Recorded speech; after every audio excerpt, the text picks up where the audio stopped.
density of glaciers with a subsequent decrease of periphyral biomass. Moreover, previous studies demonstrate that stressors can have both direct and indirect stressor effects. While direct stressor effects can be the removal of a specific taxon or trophic level, indirect stressor effects are those that involve species interactions caused by the chemical. In addition to the transfer of energy, periphyton also plays a fundamental role in influencing biogeochemical fluxes in streams. First, periphyton can assimilate and take up phosphorus in the form of phosphate and nitrogen in the form of ammonia through assimilatory processes. Moreover, periphyton can also transport ammonia into nitrate and subsequently transform nitrate into nitrogen through dissimilatory processes. Finally, periphyton can also release and mineralize inorganic matter. As I mentioned before, flow residues have strong influences on ecosystem dynamics. In the case of Mediterranean, discharge is strongly influenced by the regional precipitation patterns. This means that in summer, Mediterranean climate streams have low flows. And even some stream reaches can dry down because of summer flow, with a period of some isolated pools. In contrast, in the spring, Mediterranean climate streams usually have high flows with flow. As a result, many aquatic organisms have evolved different life history strategies to cope with flowing and drying. However, because of the water scarcity and high human appropriation of water resources, Mediterranean streams are commonly affected by hydrological alterations that extend the intensity of summer growth and compromise the survival of aquatic organisms. In addition to hydrological alterations, stream ecosystems are commonly affected by other anthropogenic stressors, such as eutrophication, due to high nutrient input from agricultural or urban activities, or contamination, such as metal pollution from mining activities. Previous studies demonstrate that metal pollution can have negative effects on aquatic organisms, and that these organisms can bioaccumulate metals through the direct absorption of water and or by breathing. Now, I'm going to focus on the importance of fish swimming and its relationship with flow. As I mentioned before, water velocity can determine the habitat of using fish, and this can be partly explained by fish swimming capabilities. Moreover, fish swimming can also be related to other ecological processes, including survival, food capture, migration, and reproduction. So, fish swimming is strongly related to fitness of fish populations in streams. In addition, swimming performance in fish can be classified into three different categories: sustained, prolonged, and burst swimming. While sustained and prolonged swimming entails steady movements, burst swimming entails unsteady movements. Depending on the body shape of the species, individuals tend to maximize steady or either steady or unsteady movements. In addition, swim tunnel respirometers are commonly employed because this type of equipment allows us to determine swimming capacity, but also to measure oxygen consumption rates during fish exercise. Because oxygen is involved in the production of adenosine phosphate, oxygen consumption rates are considered good indicators of the energetic requirements of the animals. Following on another aspects involving fish in streams, previous studies demonstrate that fishes can strongly influence or modify the physical habitat of the streams through biomigration, including activities such as nest digging, foraging, and movement. Moreover, fishes can also influence the nutrient cycle through the total control, but also through the separation of nutrients, thereby increasing the nutrient concentrations on water and altering the stoichiometric flow of the levels. However, fish effects are often context dependent, since some agrotic stressors such as high water flows or eutrophication can attenuate fish influx. So, the main aim of this thesis was to assess the responses of the stream biota to flow alterations, in terms of water velocity increments and reductions of discharge and metal pollution. These theses encompass aquatic respirometry experiments to test for the effects of flow velocity on the physiological responses of aquatic fishes. Moreover, we also perform film mesophos experiments using the Mediterranean Barus meridionalis to test this species as a modulator of the responses of periphyton and macroinvertebrates to reductions of discharge and metal pollution. Let's move on to the methods for aquatic respirometry.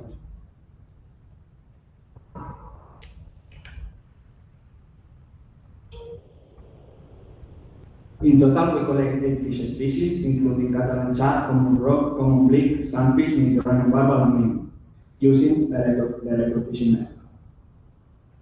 Moreover, we collect individuals of the Spanish carp from Lampeteras and marshes, and we use information regarding swimming capacity and metabolic rates of mosquito fish from a previous study.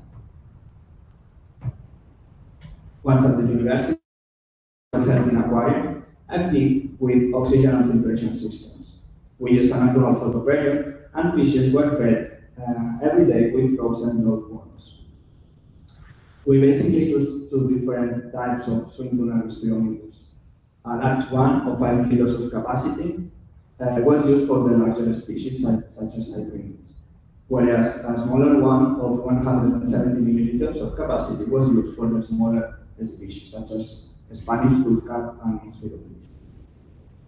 In both cases, there was a propeller inside the swimming chamber that generated the flow, and it was connected to outside electric motor. There were also a temperature proof and optical fiber sensor for the recording of oxygen concentrations in water. Moreover, there was a pump placed in the water bath to replace the water inside the swimming chamber.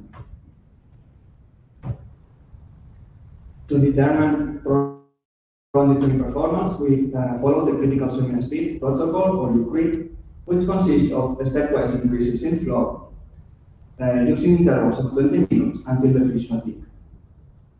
These absolute values of critical swimming speed were then divided by the standard length of fish to get the relative critical swimming speed in body length per second. During the swimming trials, oxygen consumption rates were measured using intermittent flow respirometry, which are series of short-term closed respirometry interrupted by phases of flushing to replace the water inside. We then used or calculate the relations as logs derived from the relationship between oxygen consumption and time to estimate the oxygen consumption rates or metabolic rates. We then use these oxygen consumption rates to estimate important metabolic rates that describes the bounds of the fish respiratory capacity. Maximum metabolic rate was defined as the highest oxygen consumption rate during the swimming trial, whereas at the opposite metabolic scale, a standard metabolic rate, or SMR, it's the minimum energy expenditure of an animal to sustain life. We fit exponential functions from the oxygen consumption rate and swimming speeds to calculate the standard metabolic rate. We use the parameter A of the exponential function as an estimation of the standard metabolic rate at 0 swimming speed. The difference between maximum metabolic rate and standard metabolic rate gives the absolute aerobic scope, which represents the overall capacity for oxygen supply to the tissues. And therefore, it gives information about an animal's capacity to simultaneously perform oxygen-demanding tasks, such as growth or reproduction. Regarding the swimming efficiency, we calculate the mass specific cost of transport by dividing the oxygen consumption rates by the corresponding speed and the body mass of the fish. At the end of each experiment, the individuals were photographed and some morphometric ratios were calculated using the TPS DLG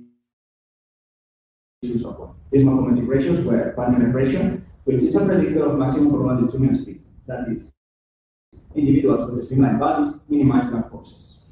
Caudal peduncle depth factor, which is a predictor of the capacity of fish to generate more cover and propulsion using the caudal peduncle. Propulsive ratio, which is a predictor of the swimming ability of fish due to greater muscle and propulsion areas. And finally, mass operation, which is a predictor of the capacity of fish to sustain itself in rapid and turbulent waters. So the first chapter was entitled Differences in Swimming Performance and Energetic Cost between an endangered toothcarp of Anopsivirus and an invasive mosquito fish Gambusia holbrooki. This work was published in Ecology of Freshwater Fish.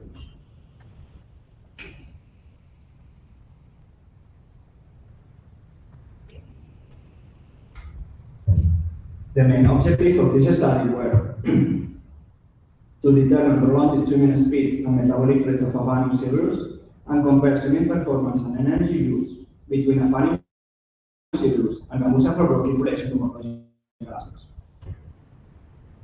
We perform analysis of the covariance using body mass as a covariant, species and sex on the response variables. Here you can see that there were significant differences between species, and also the species sex term interaction was found to be significant for the critical swimming speed.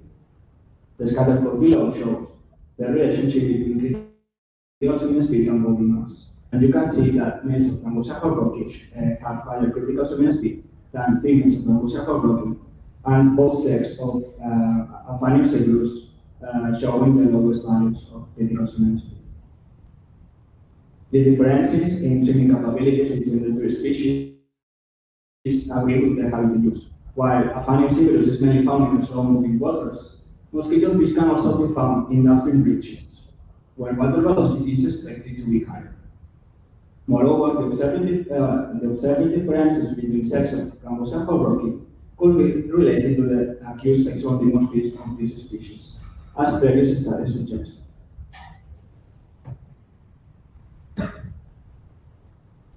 In addition to critical swimming speed, we found significant differences between species for maximum metabolic rate, aerobic scope, and cost of transport, and the species sex term interaction was found to be significant for maximum metabolic rate and aerobic scope. Here you can see that Anopsivirus have higher maximum metabolic rate and aerobic scope than males of Gambusia holbrooki, and finally females of Gambusia holbrooki, showing the lowest values. So these results indicate that the native species of Anopsivirus could have more energy budget to simultaneously perform oxygen demanding activities, including growth, digestion, and reproduction. Moreover, we found that Gambusia holbrooki have lower values of cost of transport than Anopsivirus for a given body mass, indicating that Gambusia holbrooki display less energy consumption per meter swim. Moreover, the other plot shows means of master-specific cost of transport in relation to swimming speed in body length per second. While Gambusia holbrooki shows similar master-specific cost of transport for a wider range of swimming speeds, it seems that Anopsivirus have higher master-specific cost of transport at lower speeds. These differences in swimming efficiency could be related to differences in swimming mechanics, which means that the two species might differ in the way that they use their body parts for swimming. However, further studies are needed to confirm this hypothesis. What we demonstrate in this study is that the two species differ in morphological traits. Gambusia holbrooki have higher fin-inner ratio, and males of Gambusia holbrooki have higher caudal peduncle depth factor. Moreover, we found positive associations between fin-inner ratio and critical swimming speed, and a negative association between caudal peduncle depth factor and cost of transport.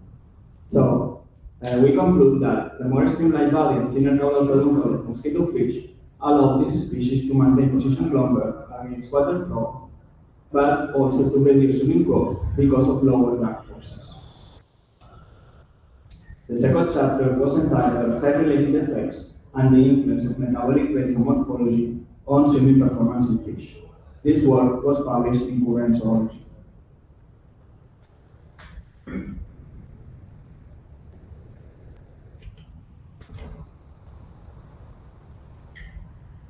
The main objective of this study were to examine intra- and interspecific variation in swimming performance and energy metabolism, after accounting for body size, and investigate to what extent interspecific variation in swimming performance is explained by a suite of morphological and physiological traits. To assess interspecific variation within the same species, we perform simple and multiple regression models using body mass, total length, maximum metabolic rate, and standard metabolic rate as independent variables. In general, we found that body mass was largely the best predictor of critical swimming speed, standard metabolic rate, and maximum metabolic rate. However, predictive models using a second predictor in addition to body mass significantly increase the explained variation. For instance, as for the Mediterranean model, you can see that predictive models using body mass and total length explain 61% of the variation, whereas a simple regression model using only body mass explains 44% of the variation. Body size also influences the metabolic rates across individuals of the same species. The higher is the body mass, the higher is the oxygen consumption rate in relation to swimming speed. However, and interestingly, the value of the speed exponent tend to decrease with increasing body mass, indicating that heavier fish have more efficient swimmers. Regarding the interspecific variation across species, we found positive relationships between standard metabolic rate and maximum metabolic rate, and a positive relationship between critical swimming speed and maximum metabolic rate. However, we found that there exists high interspecific variation in metabolic rates, even after these ones, metabolic rates, were standardized to the mean of body mass. This high interspecific variation across species could be related to the ecological life of a species. For instance, the study of stockers demonstrated that pelagic species tend to have higher metabolic rates than benthopelagic and benthic species. Moreover, we found positive relationships between aerobic swimming performance and two morphometric ratios, such as muscle ratio and fine ratio, reflecting a gradient of performance described by pumpkin seed, toothcar, mosquito fish, and sardines. We conclude that the variation in critical swimming speed among the species can be partly explained by the variation in the interrelated traits of maximum metabolic rate, muscle ratio, and fine ratio. Finally, I would like to show you this plot showing the means of mass-specific cost of transport, because we interestingly found that the pumpkin seed, which is represented by red squares, show similar or even lower mass-specific cost of transport than some sempridids with more fusiform values. It seems that this species could compensate hydrodynamic disadvantages at low speeds. However, previous studies suggest that hydroac modes can compensate the higher energetic costs due to hydrodynamic disadvantages because these species have lower standard metabolic rate. However, in this thesis, we found that pumpkin seeds have similar SMR than the other species. It's also worth mentioning that hydroac modes tend to increase sharply the metabolic rates as swimming speed increases compared to lower modes. Let's move on to the methods for free-mesocost experiments.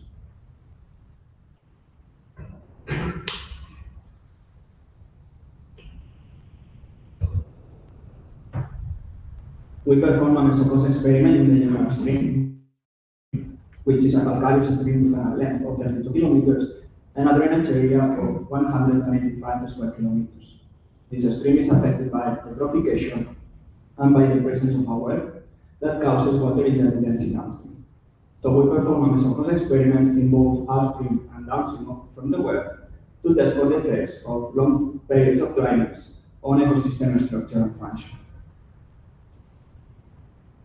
The other experiment was performed in the stream, which is a small siliceous stream with a length of 24 kilometers and a drainage area of almost 89 square kilometers. This stream is characterized by having a well-developed riparian vegetation. However, it's impacted by some anthropogenic stressors, such as elevated phosphate concentrations, efficient nutrient removal wastewater treatment plant located upstream. Also, the presence of our causes reductions in discharge downstream, and most importantly, this stream is affected by metal pollution due to mine effluent and runoffs. So we performed a mesocross experiment in 5 sites along the stream, following a chemical gradient. Briefly, upstream 1 was located before the well, so it was neither affected by hydrological alteration nor metal pollution. Upstream 2 was affected by hydrological alteration and metal pollution. The mine site was the most contaminated site because it was situated just down the mine effluent. The upstream 1 was also affected by hydrological alteration and metal pollution. And finally, downstream 2 received the water diverted from the channel, and it was expected to have lower metal pollution levels than downstream 1. We use mesocross experiments because these kind of experimental approaches are very useful to detect and quantify the ecological role of species, but also to disentangle cause-effect relationships between stressors and biological responses. So mesocross experiments can increase our mechanistic understanding of anthropogenic stressor effects.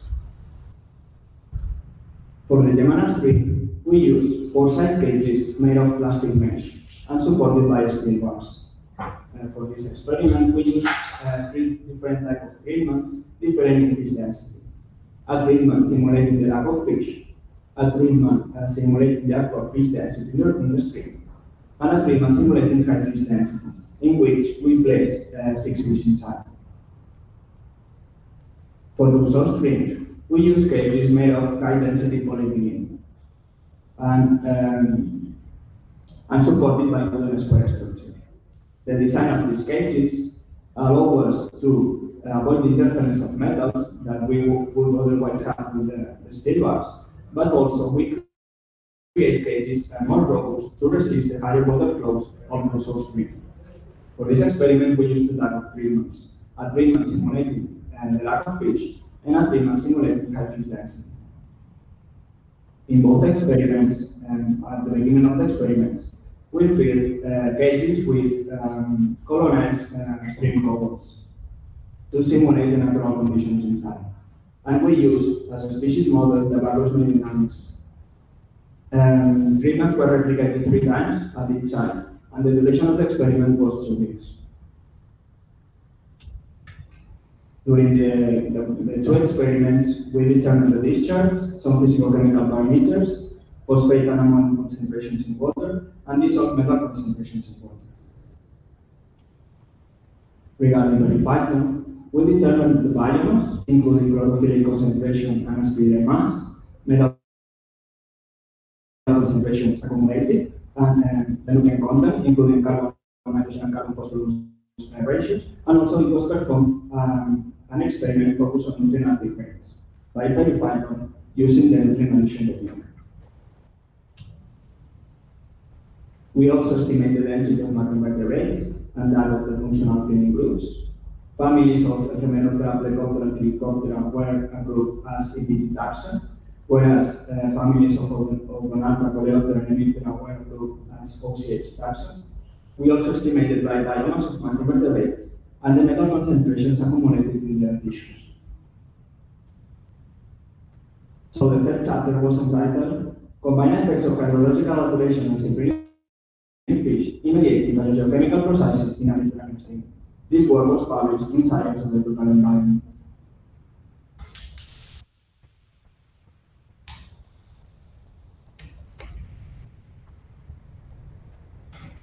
The main objective of this study was to compare the structural and functional response of 2 stream bridges differing in terms of hydrological alteration to additional alterations associated with the loss or increased density of fish.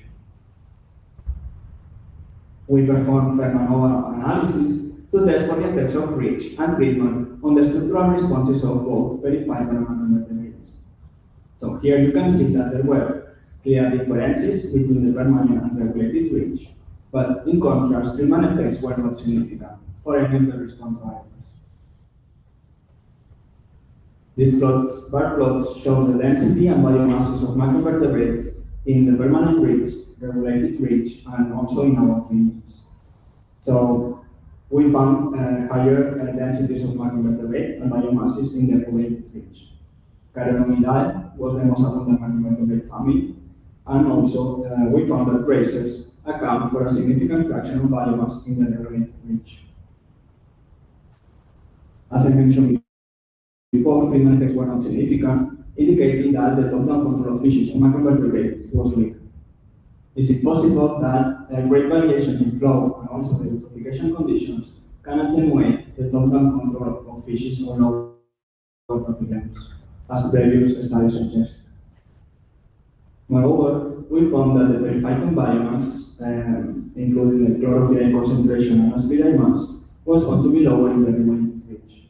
This finding was related to a higher grazing pressure in this ridge. In support of this finding, our variation partitioning results show that macrovertebrates account for 30% of the total variation, whereas the shared effects of macrovertebrates and ribs account for 41% of the variation. As a result of this higher grazing pressure, we also found that periphyton from the regulated ridge was more nitrogen rich, since carbon and nitrogen ratio was lower in the regulated ridge. Again, the variation conditioning results show that macrovertebrates account for 44% of the variation, and the same variation explained by the shared effects of macrovertebrates and ridge. Treatment effects were significant. The risk treatment-free interaction was found to be significant for the phosphate active label periphyton. This means that, as you can see, that in 3 months lacking fish, periphyton show higher phosphate active rates compared to the other treatments and the other and the primary ridge. In this case, we found that fish density explained 80% of the variation. Moreover, it's worth mentioning that we found that the periphyton in the regulated ridge showed higher capacity to ammonium removal. To sum up, in the regulated ridge, the absence of fish leads to indirect positive effects on nutrient removal, likely through racer periphyton interactions. In contrast, in the permanent ridge, the absence of fish did not result in changes in the functional responses of periphyton. It would suggest that the more stable communities from the permanent ridge that were not affected by hydrological alteration could compensate for the absence of fish. So we conclude that the Barbus meridionalis can mediate the effects of hydrological alteration. The last chapter was entitled Indirect Food-Web Interactions are mediated by metal pollution in an ecosystem engineer. Barbus meridionalis cyprina in a Mediterranean state. This work was submitted for publication in Aquatic Sciences.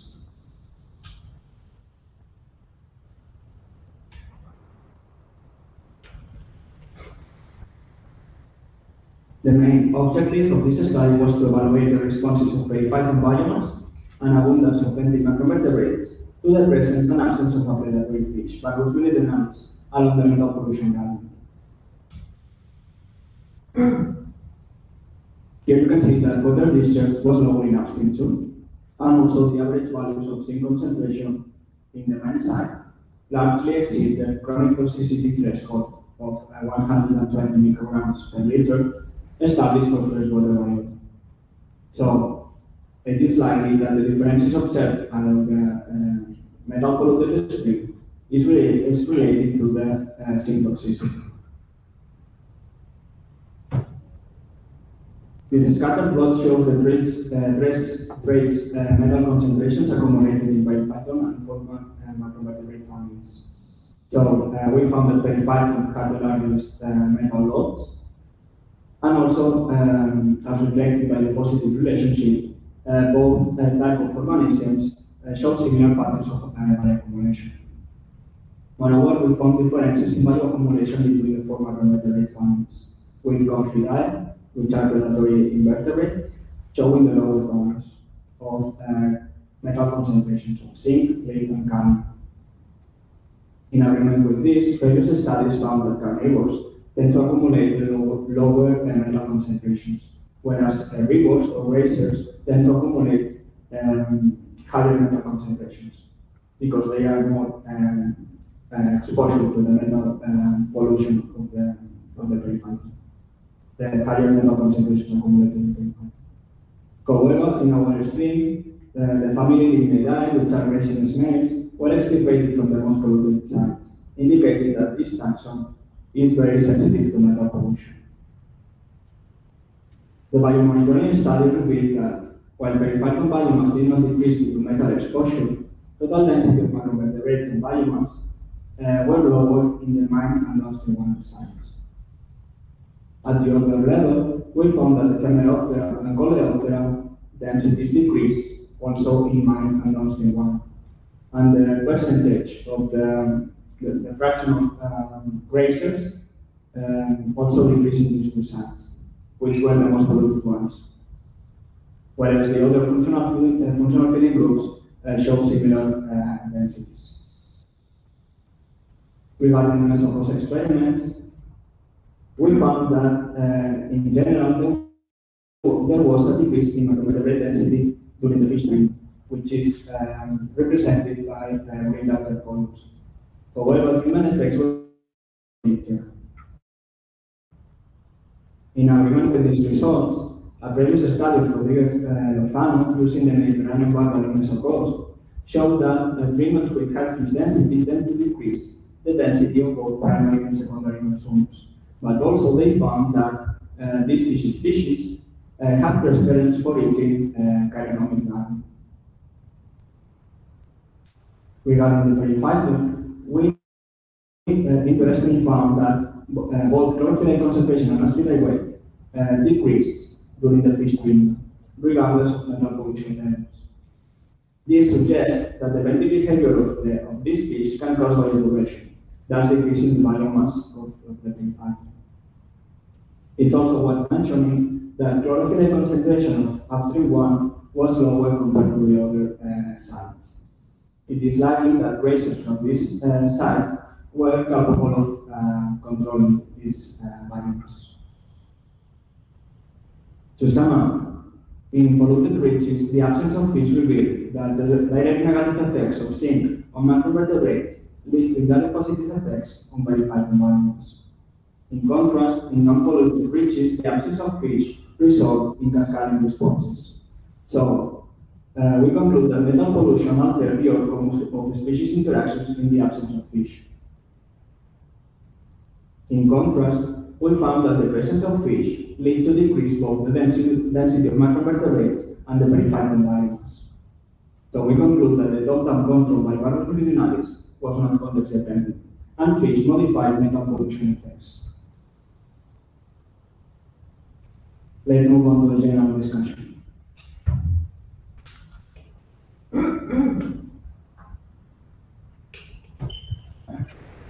We know that Mediterranean climate rivers have strong variations in flow, and aquatic organisms have to deal with increments of water velocity.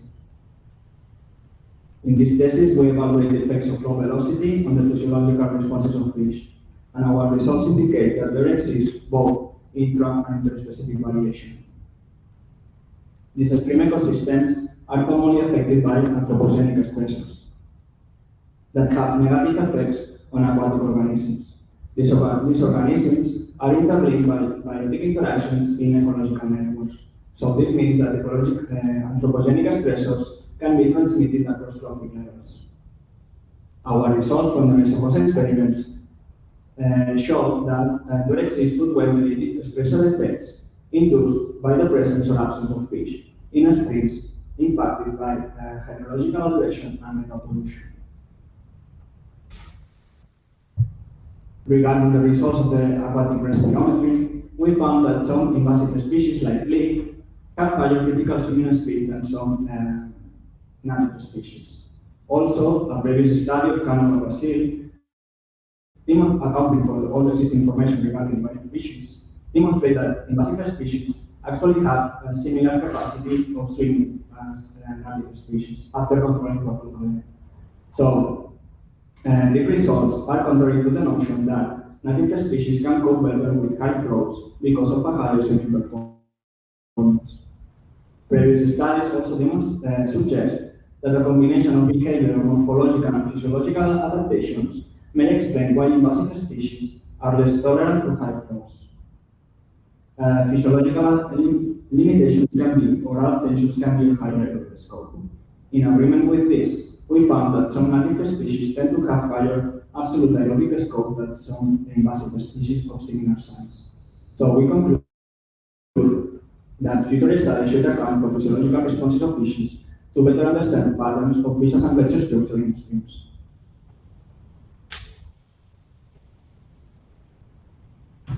Regarding the field experiments, our results show that local environmental conditions can shape stream community responses.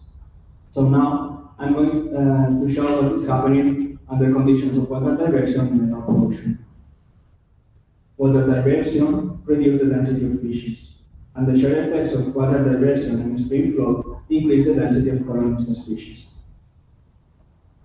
As a result, periphyton biomass was controlled by macroinvertebrates. And also we found that periphyton was more nitrogen-rich and showed positive nutrient uptake rates.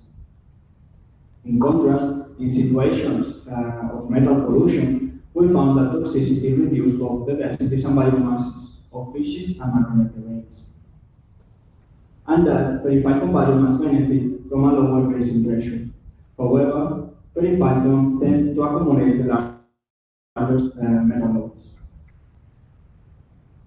Moreover, in situations with reduced light by high nutrient saturation, it seems that periphyton become less efficient at taking in nutrients, as the study of Arturo demonstrated. We also found that the top-down effects of fishes are often context-dependent, while many or low impacted environments are streams affected by metal pollution, fish predation and biota are detectable. In a stream with hydrological alteration, this top-down control becomes weaker. It seems that flow-related disturbances can increase the production rates of prey, thus decreasing the importance of fish predation. In this case, the production rates of carrion line. Moreover, the lack of biodiversity in these streams could be related to differences in substrate type and shifts in species organisms colonizing these stream colonies. Before I finish this presentation, I would like to raise some potential management and future directions based on our results. Increasing knowledge of swimming capabilities can increase our can help us to categorize the fish habitat preferences and improve the management of invasive species. Moreover, identifying the drivers of variation in swimming speed can be useful to improve barrier stability and for the design of fish passes. In addition, research on the effects of flow regulation on streams can increase our capacity to forecast future scenarios of water scarcity. Effects-based methods for monitoring water quality can increase the prediction of cause-effect relationships, especially in toxicity assessments. And finally, identifying ecosystem engineers must be a priority to protect these species, but also to improve the management of water bodies. So the committee considers appropriate and will read the conclusions. Conclusions of the chapter 1. Differences in swimming performance and energetic cost between an endangered native tooth carp, Ophaniocereus, and an invasive mosquito fish, Gambusa. Both sexes of Ophaniocereus show similar swimming performance and metabolic rates, whereas males in Gambusa perform better. Ophaniocereus show lower critical swimming speed and higher maximum metabolic rate and subaerobic scope than Gambusa after controlling for body size. Gambusa show lower minimum cost of transport and higher optimal swimming speed than Ophaniocereus for available mass. Gambusa also show lower mass-specific cost of transport at a comparable level. However, the factor and finite ratio significantly drive the differences in swimming performance and efficiency between the two species. The more hydrodynamic and streamlined body shape of Gambusa results in greater capacity to withstand the water flow and to reduce swimming costs. It seems that the native species may be at a competitive disadvantage over the invasive mosquito fish wherever they coexist, especially for those ecological processes in which swimming is necessary, such as food capture and predators and organisms. Conclusions of the chapter 2. Site-related effects and the influence of metabolic rates and morphology on swimming performance in fish. Body mass was largely the best predictor of swimming speed and metabolic rates within a species. After accounting for body mass, critical swimming speed was independently affected by development or maximum metabolic rate in certain fish species, indicating that the sign of the relationship between swimming capacity and other traits may not always be positive within a species. The standard metabolic rate and relative critical swimming speed were positively related to maximum metabolic rate. Maximum metabolic rate and relative critical swimming speed were also positively related to maximum binding operations. Among the studied species, alburnus performed best in terms of swimming performance and efficiency. However, the Lepomys liposus attained lower mass-specific cost of transport than some streamline species, possibly reflecting a poor reduction strategy to compensate for hydrodynamic disadvantages. This study provides insight into the key factor influencing the swimming performance of fish at both intra and specific levels. Conclusions of the chapter 3. Combined effects of hydrological alteration of the breeding fish in mediated by geochemical processes in a Mediterranean stream. In a stream, local environmental conditions were critical for micrometabolic synthesis. The high abundance of chironomic larvae was attributed to the high resilience capacity of this taxon to cope with fluctuating changes in hydrological regime. The variation in peripheral chlorophyll concentration and total biomass was inversely associated with the variation in micrometabolic density along the stream, thus reflecting a strong top-down control of cases on primary producers. Fish density treatment did not cause structural changes in stream-bedding communities. Nonetheless, fish exclusion led to enhanced peripheral phosphate uptake in the regulated reach, likely due to the effects of grazing. The lack of variation in nutrient removal by phenylphyton communities from the permanent reefs suggests that the hydrological alterations can hamper the ability of stream biotic communities to compensate for the absence of fish. It can be concluded that the density of fish longitudinales can mediate the effects of anthropogenic alterations on benthic communities and associated biogeochemical processes in flow-regulated sites. Conclusions of the chapter 4. Indirect food-water interactions mediated by metal pollution and an ecosystem engineered longitudinally in a Mediterranean stream. In the most metal polluted reaches of a such stream, zinc concentrations in water largely exceed the chronic toxicity threshold, 120 micrograms of zinc per liter, for freshwater biota, so that zinc was the primary pollutant driving the differences in toxicity observed among stream reaches. Verified significantly show higher metal concentrations, mainly zinc, manganese, and iron, than macrometabolates, and metals did not biomagnify. Regarding macrometabolic functional filling groups, densities of racers significantly decreased in the most polluted reaches, indicating that they were highly sensitive to water pollution. This exclusion resulted in trophic cascade responses in the outward reference reach, resulting in lower proliferating chlorophyll concentration due to higher grazing pressure.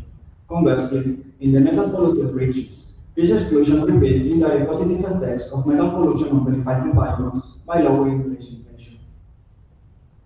Irrespective of metal pollution levels along the stream, the density of digrams significantly decreased within the fish stream, indicating a strong predation effects on this taxon. To a lesser extent, variation in the density of repeated taxon and the total macrometabolic density approaches statistical significance.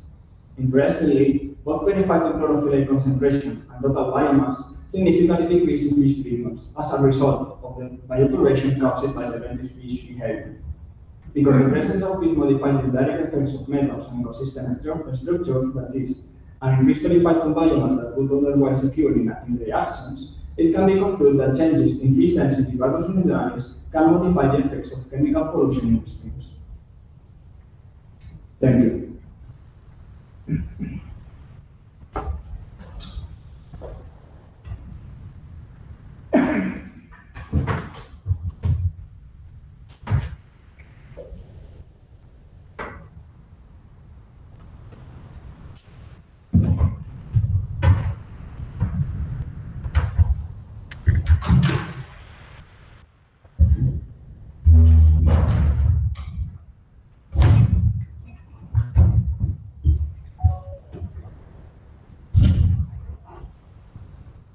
Well, thank you, Seth, for the presentation. And now it's start the part of the discussion with the jury. And the first member that asked questions is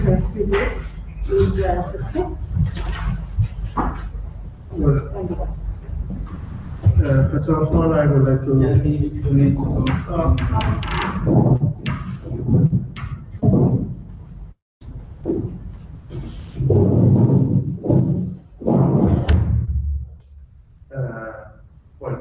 First of all, I would like to thank you for inviting me your presentation of your PhD, and congratulate you and your directors for the PhD. I know it's a hard work, long hard work, and we are here.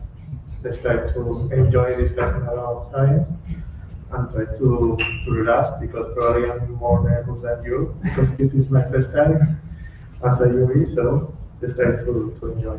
Okay? Well, first of all, I will start just to point out some these silly errors I see on the document. Like, for example, I realized you were not constant with the use of the symbols of the international units, like let Hitler, you use the uppercase and the lowercase, the capital letter.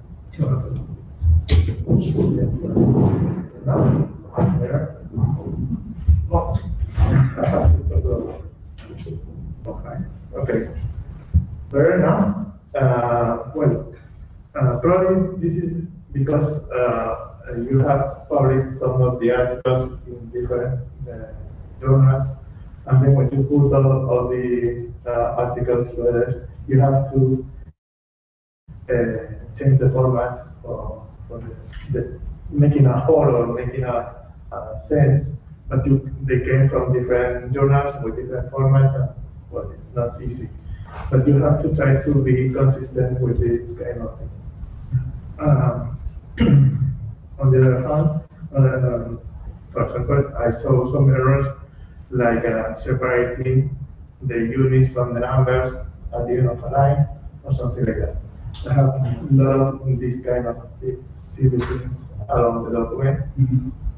I can send you in order to improve at least the final article. But this is not really important.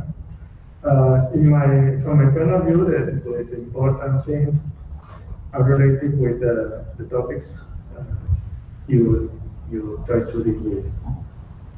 In your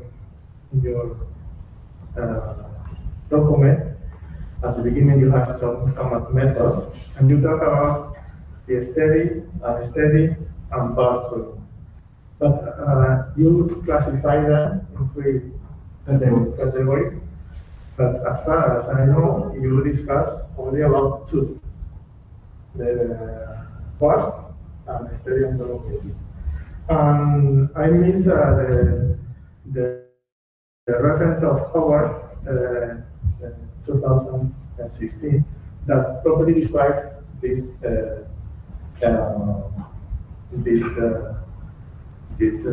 swimming performance, and he said that for example, sustained swimming is typically more than 200 minutes. The prolonged is more between 220 minutes. Yeah, depending on the duration. Yes. And the burst is less than 20 seconds. And I would like to know which is your opinion and why you don't use this reference and which work, because you talk about this type of swimming performance, but I missed the description of this swimming performance in terms of times or the times or swimming velocity. Yes, for the aquatic respiratory experiments, I use the critical swimming speed, which is a measure of ground swimming performance. But in the general introduction, I wanted to provide a full picture of the swimming performance in fish. not only focusing on prolonged swimming performance, but also saying that there are two types of swimming that fishes can improve. So in the general introduction, I say that there are three categories of swimming: sustained, prolonged, and good swimming. And yeah, as I said, the sustained and prolonged entails steady swimming, which is basically the critical swimming speed, and the good swimming entails unsteady movements. But I didn't focus on this type of movements in the swimming fields, just critical swimming speed. And do you have any opinion about these categories? Because they came from the engineers that work with the dams and fish space. But recently I have seen an article that I've already accepted. And it's in a collaboration with the people from the University of Valencia, and they have cleared these categories. But for me, as a biologist, I don't feel comfortable about these closed categories. What is your opinion about this? I don't know. Yes, because I haven't read this article. Well, I don't know my opinion. Because it's a very, well, we as a biologist used to work with the numbers, not with the categories. From my point of view, using these categories, we first lost a lot of information because we lost the numbers, and is trying to classify the swimming performance in three types, losing the context and the variability. Yeah, maybe the fish swimming is more complex, than only trying to classify in three categories. And well, I don't want to be wrong, but I think that fishes can commonly employ two different types of swimming.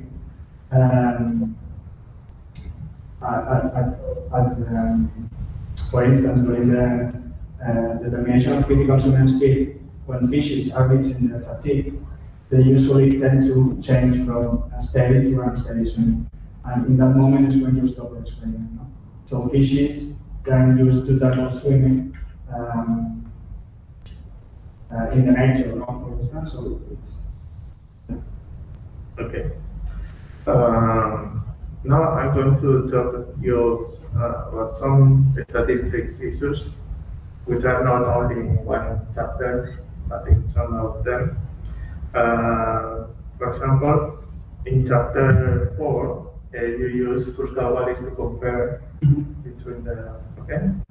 From my point of view, Cruz-Cavallis is something like the ugly duck of the statistics to compare groups, because nobody use it. Because if you want to make an ANOVA comparing 3 or more groups, you have to use an ANOVA if the data are normal and homogeneous. If they are not normal but homogeneous, you use Cruz-Cavallis. And if they are not homogeneous and normal, you use Wells test. Cruz-Cavallis then, you use it when your data are not normally distributed. But most of the people say, well, ANOVA is robust to the non-normality, so I avoid using Cruz-Cavallis. But you use it. Why? Because if your data are not normally distributed or heterogeneous, it's better to use the Wells test. okay. As far as I know, is that when the data is normally distributed, you have to use ANOVAs because it's a kind of statistical analysis that is more robust than Cruz-Cavallis. But when your data is not normally distributed, you have two options: trying to transform this data into normal, or trying to figure out which kind of statistics can you use using not normally distributed data. And that's why I use the Cruz-Cavallis. And when they are not homogeneous, don't you prefer using another test? Yes, because if I would have used an analysis of the variance, I had to transform this data. So you prefer to transform the data? No, I didn't. That's why I used the cruise components. Okay. Well, I don't know if I answered your question. yes, more. I'm not really good at the statistics. When you are measuring the metabolic rate, okay, you measure the MLR, okay? But how you measure, because I'm not sure if I understand properly the document, how you measure the standard metabolic rate? As an interpolation of? No. The maximum metabolic rate was defined as the highest metabolic rate recorded in the symmetry. So if the typical Chilean speed is a stepwise increases of flow velocity, the maximum metabolic rate usually occurs at the last velocity, where fishes are usually reaching the fatigue. So the last value of oxygen consumption rate was, in most of the cases, the maximum metabolic rate. But the standard metabolic rate? The standard metabolic rate, as I use swing tunnel resinometers, manual, not automatic, I had to extrapolate the standard metabolic rate by using the exponential function. So if I would use for instance, the static chambers, and I left the fish overnight in order that they get totally relaxed, then I can measure daily the standard metabolic rate. But with this kind of experimental approaches, the solution is that is extrapolating the standard metabolic rate by using the exponential function. The parameter A is the standard metabolic rate extrapolated to the resolution. So I understand properly. Okay, because when I made my PhD, I measured the standard metabolic rate with these chambers in darkness during hours. So you measure the passive metabolism of the. It's always better using this kind of experimental approaches because you are directly measuring the SMR. And this is what I'm doing now with one experiment that I'm doing, but with static chambers, with no flow, and where I put the fish there, and I leave them to rest for work. And I measure oxygen consumption rates overnight, and then I do the mean of the. But in this case, using spirometers, you can use the critical zone split protocol to extrapolate the SMR. So it's an indirect measure. Yeah. So if you indirectly are measuring the standard metabolic rate, is something that is expected that maximum metabolic rate and standard metabolic rate must be related. Isn't it? Yes. Yes. So in doing your PhD, you said the standard metabolic rate and maximum metabolic rate are related, of course, because they are calculated from the same data. Yeah, but after controlling for volume mass. Okay. So, yes, previous studies also demonstrated there exists a positive relationship, showing that fishes with higher standard metabolic rate also have higher metabolic rate. So it's an associated cause, no? These fishes have more aerobic performance, but after controlling for volumes. Okay.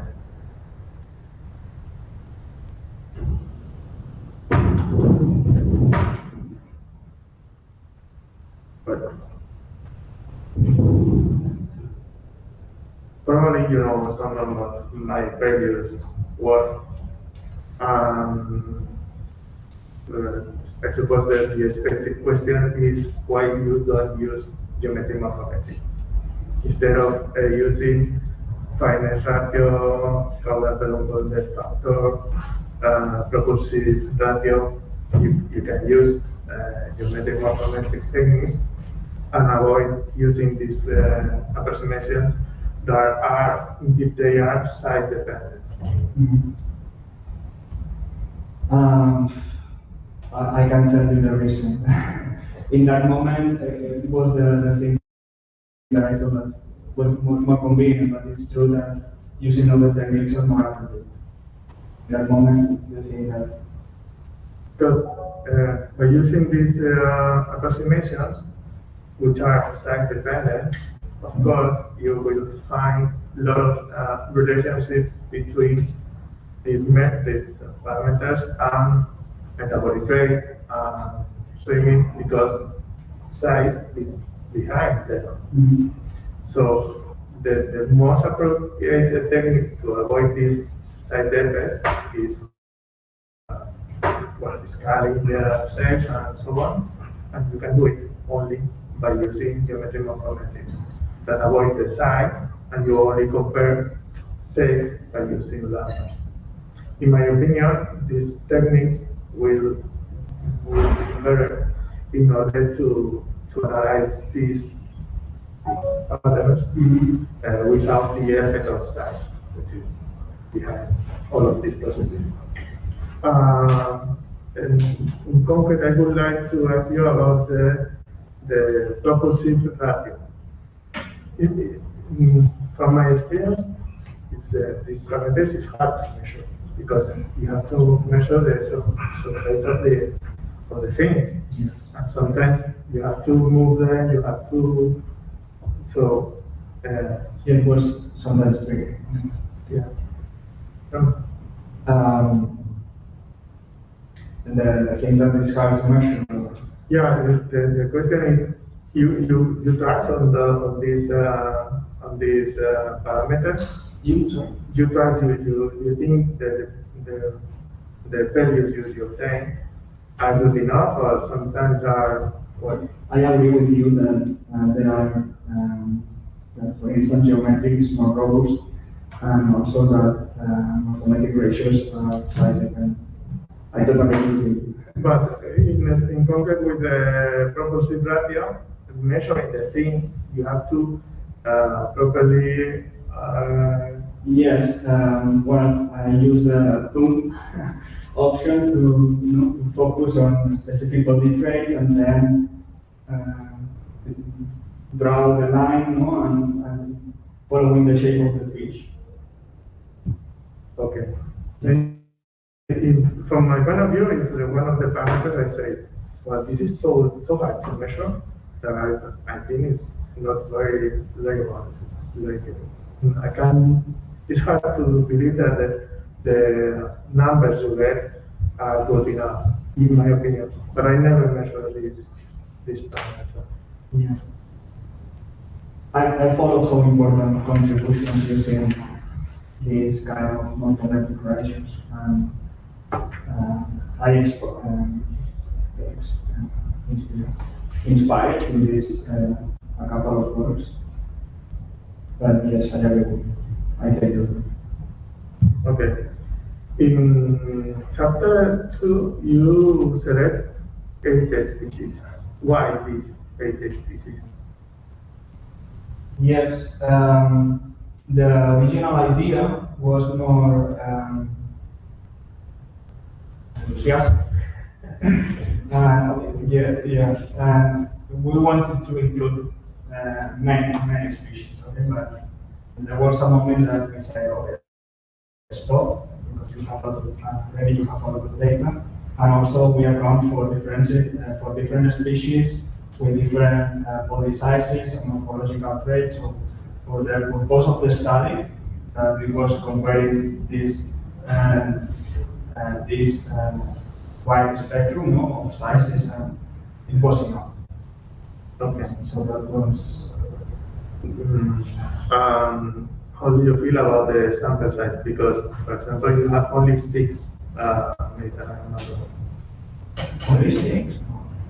Or probably it was a mistake, but they are unbalanced, and in some cases they are really low. Because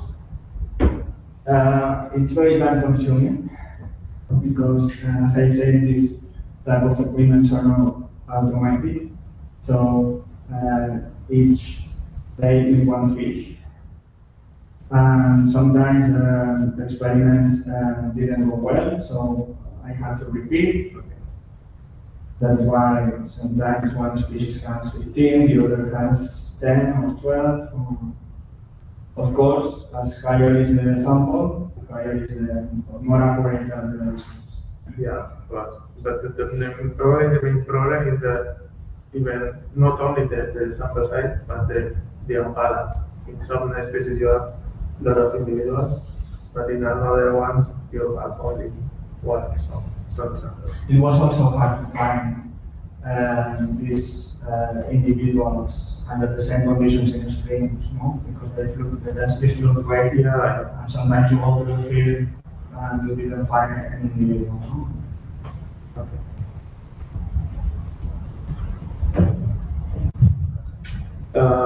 During the lecture of the chapter 3, I was thinking which kind of wave we are talking about. It's a big dam, or it's only just a small wall or something like that, since I saw the picture.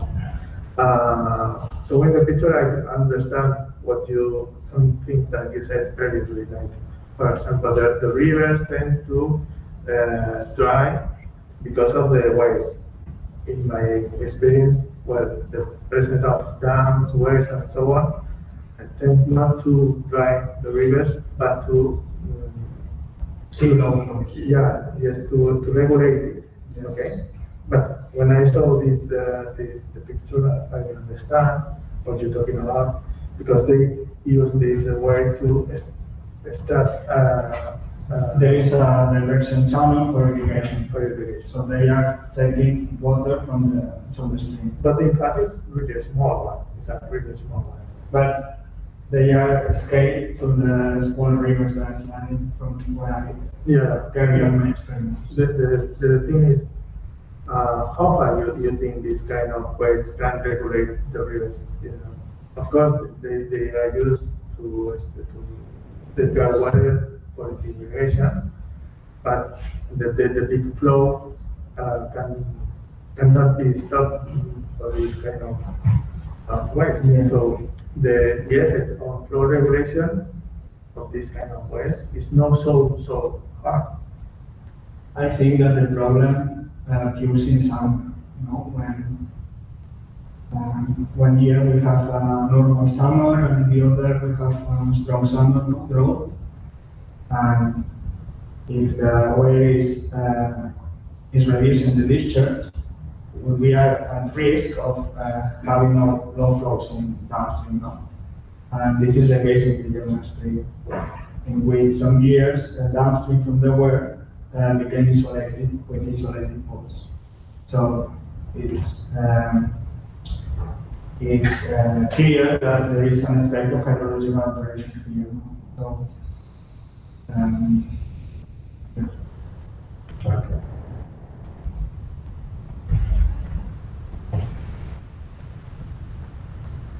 In the chapter 4, you select only 4 representative macroinvertebrates.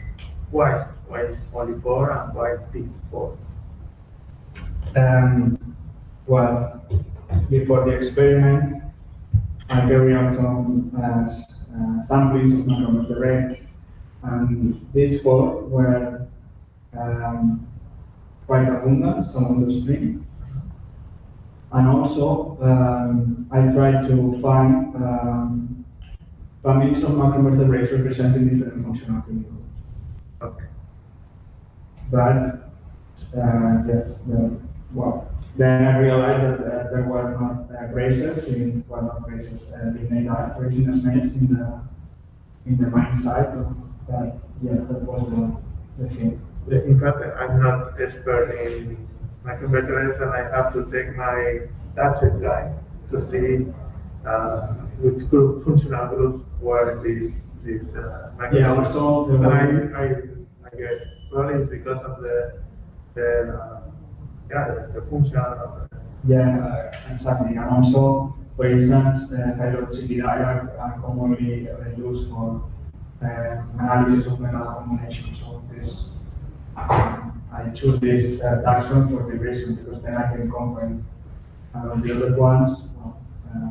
Convidem, interrogatories, snails are racers, and convidem were very abundant in Lepoptera. This taxon of Lepoptera was very abundant. Okay, in this chapter, when do you think snail disappear? Because they are very sensitive to metal pollution. That's what Well, I can demonstrate this, but our results suggest that. And it makes sense as we found that the factor accumulates a lot of metal concentrations. So if this snail by feed directly on the fight environments, on contaminated the fight environments, it is likely that this can affect the snails.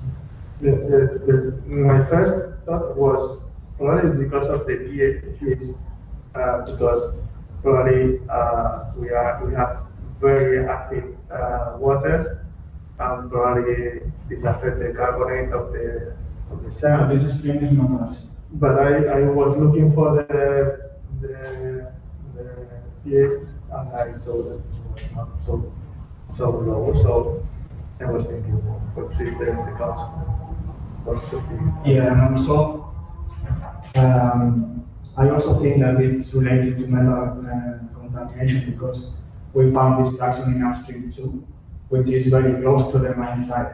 So why we find the snails in upstream too, which is located maybe 50 meters away, from the main site, and in this site we don't find anything.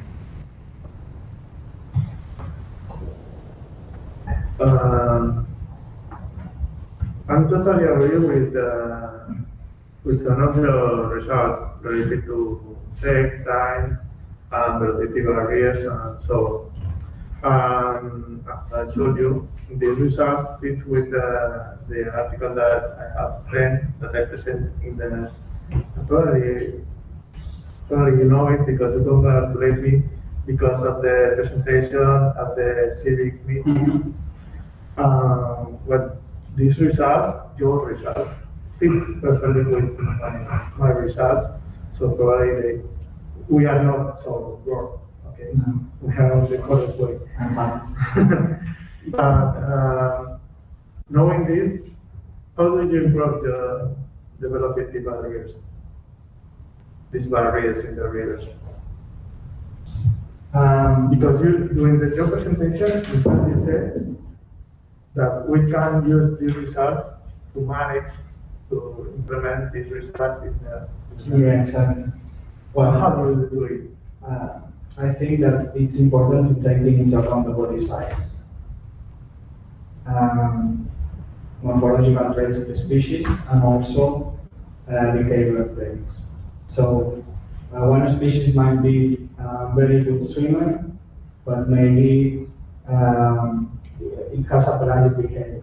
So maybe this species cannot go forward, but maybe one species that is benthic can go upstream. But this depends strongly on the design of the fish passes.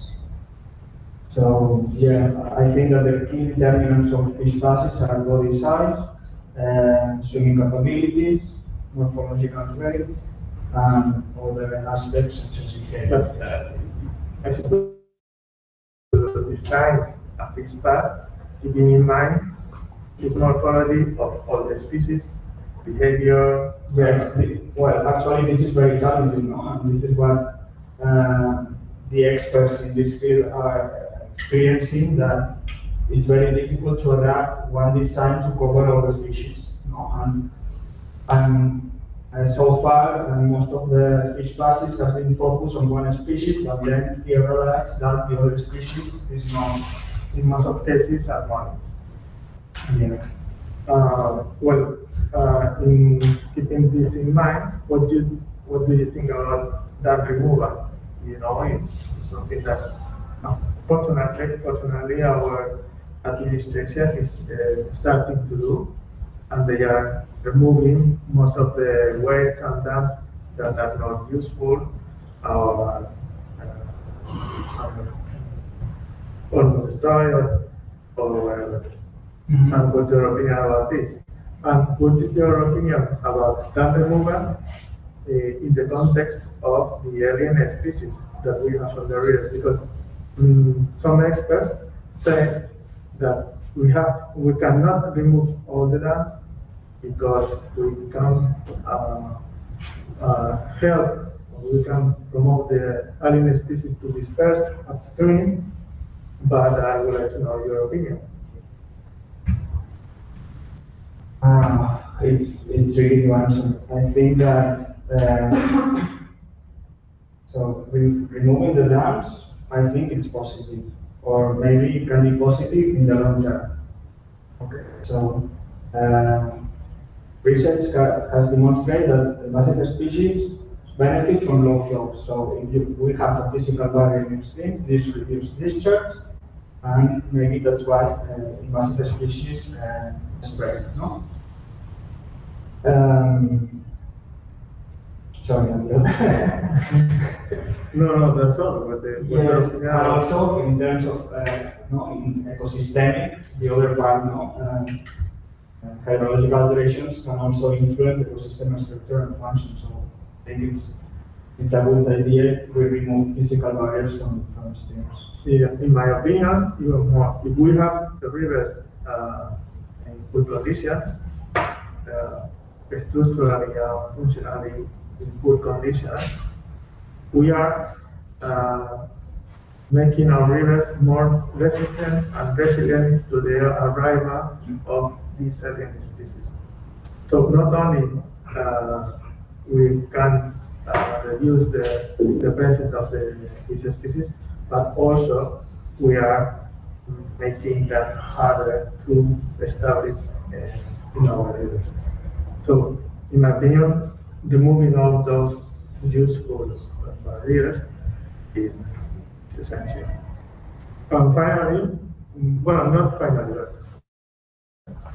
what is your opinion about using fish like a peer indicator? Because I don't know if you know that the Water Framework Directive use or asks for use some groups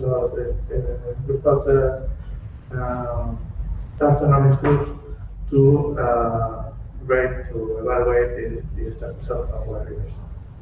But fishes, in the Royal Decree of 2015, if I don't remember, if I remember properly, they were not included because we have problems to use them as an indicator.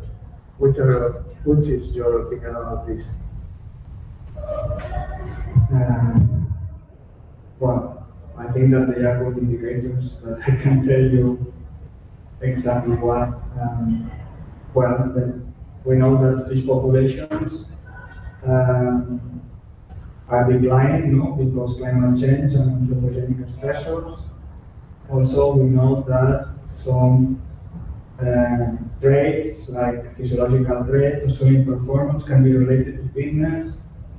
Also, many ecotoxicological studies use fishes, for risk assessments. So, yes, I think that they are good indicators. So. But if you go to the river, take the fishing, and take the species that you find, it's hard to use this information as evaluation because, for example, the river from the Cantabrian, you have only 2 or 3 species, and probably they are in good condition. But here in the Mediterranean River, you probably have 5, 6, 10 species, and in most of cases, they are in worse status than Cantabrian rivers. So using only the species seems not a good approximation or good enough to evaluate the status of the. But using traits like morphology and so on, in my opinion, it's hard to apply this in the context of the application of a directive. Yes, exactly. Yes. So, from my point of view, they are good indicators, but I have no idea about how properly use them. Me neither. Yeah, me neither. Well, because my thesis has not been focused on indicators. So I can answer you properly because I don't have the information assimilated. No? I don't know. Okay. Finally, in order to link with Sophie, probably the main problem of this thesis is that we have clear two blocks. And sometimes it's hard to, I say sometimes because when I start to read your thesis, I say, they have nothing in common. But at the end, I probably say, well, they have something in common. Could you explain us this, how you see, in order to make them like a unique, It was even hard for me to figure out how can I link the both parts because it's obvious that they are very different. But I think that this can be a weakness, but also a strength. Because I think that for the management of water bodies, we need to have an analytic approach or knowledge of the things that are happening in the region. So, yes. Probably now everything is easier when it's finished. Then later you say, I'm from the outside, everything is more clear. Probably I miss that you use some of the techniques you have used in the species level at the community level. For example, this morphological approximation or this measuring the metabolites, not only at the species level, but also at the community level, trying to link both blocks that clearly appears in your thesis. But as I say, this is easy when you are outside, when you have not to take into account all the time consuming and things.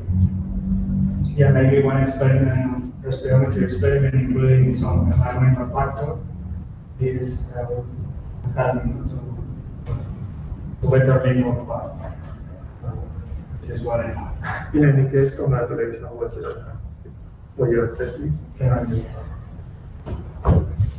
Thank you, Professor. Now is the time of doctoral answers. It works. Well, first I also want to say thank you for inviting me, and I also want to send my congratulations to a very nice thesis. It was a pleasure to read. It was a pleasure to read it. I think it was well thought through. It was nice. I also want to take the opportunity to congratulate you for your presentation today, which I thought was really nice, not just from a scientific level, but also on a communication level. So bravo for that. Now I have plenty of questions, both high and low, and you could be here all night, so I'm not going to go through all of it necessarily. So I will focus mainly on chapter 4, because as you may know, that's my background in geochemistry and mining and contaminants. Briefly touch the other chapters a little bit. But first, continuing on the communication aspect of your presentation, etc. You can take a moment before answering, because I know it's not always easy, but it's also a follow-up on the last question here with the line in between all the chapters. And so if you were to describe your work, I mean, it's a few years now, but if you need to boil it down into one single sentence, what would that be? Sorry, that? You need to describe your work. In one sentence. One sentence. What have you done? Well, I would say that variations in flow and metal pollution have negative effects on aquatic organisms. So I think that's an excellent answer to it. And it also helps if you keep that in mind. And I think if you have kept that in mind as you were writing the thesis, it also eases the process of linking the chapters together. To like just boil it down into this one single message that you can then use as a red thread through the rest of it. And it's not, to me, it was not a serious issue, but I agree that there was 2 blocks in it. And the general discussion at the end did sort of bring it together though. Okay, so just like I mentioned, for the first chapters, I will only have like small detailed questions. But so in chapter 1, you mentioned that in order to obtain up to 20 individuals of each sex from the different fishes when you're collecting them. But then you also state that in total, 13 females and 15 males were used, and then later on 30 females and 30 males. So if you were fishing for 20, how come you ended up with 30? How many fish shall you collect? So, so you say yourself, I mean, it's just, I think it might be just an error in the writing. yeah. But it says that you obtained up to 20 individuals of each sex. Yes. But then later on, you had 30 females and 30 males. So then you fished more than 20, right? It must be a mistake. Yeah, okay. I just wanted to sort of verify that. The words matter. And then the second one, also in the discussion, you mentioned that these differences in swimming performance and efficiency can partly be explained by the habitat preference and morphological features. Now, wouldn't it sort of be the other way around? That the swimming performance dictates their habitat preference more so than the habitat preference would dictate their swimming performance? I think that there is a close relationship between fish swimming and habitat use, because fishes tend to maximize their swimming capacity for different ecological processes. So the thing that I say in the manuscript is that our results indicate that the Angusia rocky, because have more hydrodynamic shape and higher swimming capabilities, can be found in downstream reaches. Whereas the Aphanioseverus, or the poor swimming performance of Aphanioseverus would indicate that maybe this species, which have more deeper caudal color, can tend to maximize the other type of swimming that I didn't test, but this is just a hypothesis.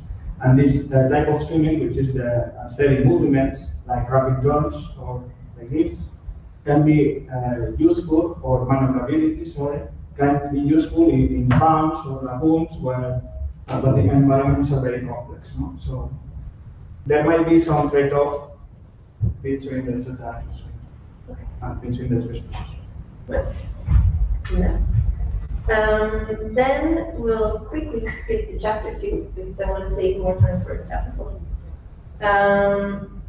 So if I understood it correctly, in chapter 2, you compared both, there's different species that were collected from different rivers, but also from different years, correct? Like from 2014 to 2017. Do you think that this would have an impact on your overall results? The fact that you're comparing not just different species, but also from different springs, and then also different habitats over time, sort of? I have to be honest, and this can influence. However, I think that the main aim of the paper was to compare different species, different body size and morphological traits. So I think that the effects associated with these contrasting traits can overwhelm the low variation in discharge, for instance, between streams. We also try to go sampling in the same months, no? Trying to also the same locations in the rivers. And do you know, in terms of the rivers, were there any difference in sort of you see a difference, how much would that, specific places where you collected them? Was there a big difference between the different years if you came back, or was it kind of the similar flow, the similar? It was similar. Okay. But I didn't measure these charts, so, but visually it was similar. Okay. And I mean, I agree exactly what you said, that it's perhaps a weakness a little bit, but unfortunately in science we often have to do the best with what we can, and we can't always go to all places. I think that the papers also mentioned this, and I focus one part of the discussion to describe these methodological limitations. Then in the discussion, because you used a quite short acclimation period of 1 hour for chapter 2, the next version. And you say that this could likely be related to the short acclimation period of 1 hour, and then later on you continue. In general, several hours are needed to obtain the best accuracy. And you also state references, etc. So I guess my question is that if you knew this from the literature beforehand, why did you still choose just 1 hour?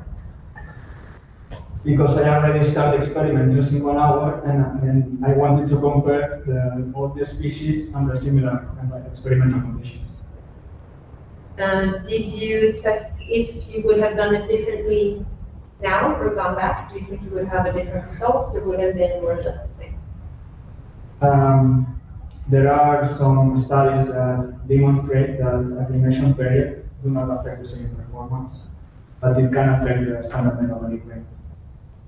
So it is likely that this short period of acclimation affect my method. But as I said, I use this similar experimental conditions. So maybe this effect of the short period of acclimation affect all the species in the same way. And so if you were to go back and do it again, would you have changed it, or would you still stand by the 1 hour? Yes, I would increase the time. Then for chapter 3, it's quite a general question actually. Because if I understood it correctly, that study was performed in the spring, right? It was just performed in the spring. It was in the spring season. Yes. Yeah. Do you think you would you have seen a different outcome if you would have performed it in the fall? And so what kind of difference would you expect to see? Yes, I think that seasonality of the flow regimes can influence the outcomes of the experiments. I think that most of the existing information in that time, in 2015, all the experiments were carried out under isolated pools or in summer, but not with high flows. And I think that this study was one of the first ones testing this, testing the top-down control fishes, under high flows. But of course, if I would have tested in another season, I expect to find different results. And then also just, it's more to verify for me, more or less. Because you also mentioned that both reaches were recovering from a recent flood, and that one reach is permanent, least impacted reach, etc. But wouldn't that, if it's been exposed before, wouldn't that have impacted something, or do you think that it still was the same impact of the flood on both reaches? So it's still. I think it's the same. So the explanation of why we found significant differences in the regulated reach but not in the permanent reach, it's mainly associated with the hydrological alterations. So it's clear that the stream communities in the regulated reach are experiencing a lot of a great deal of flow alterations, and also nutrient load. So it's a very high impacted stream. And the permanent reach, or communities from the permanent reach, I think that can act or serve as a buffer, or so there can be a movement from upstream to downstream. So it's important to keep the permanent reach as it is now. Yeah, and I guess also, I mean, if they both were flooded, maybe the impact would have equaled out in what we would have seen anyhow. Because the flooding was in a similar event, right? I can confirm this, but I thought that yes. Okay. Then I would like to move on to chapter 4. And just first, because it's stated, I just want to ask about the status, if there's been any change. It said in the thesis it was submitted. Is there any change in that now, or is it still in submission? Yes, I'm in the process of it. Okay, congratulations. That's a good start. Would you mind describing your role in that study design? Like if you were to write an author contribution paragraph, or some manuscripts or some journals now, they ask about the author contribution, who wrote it, who designed the experiment, etc. Do you know what I'm getting at? Or No. Okay.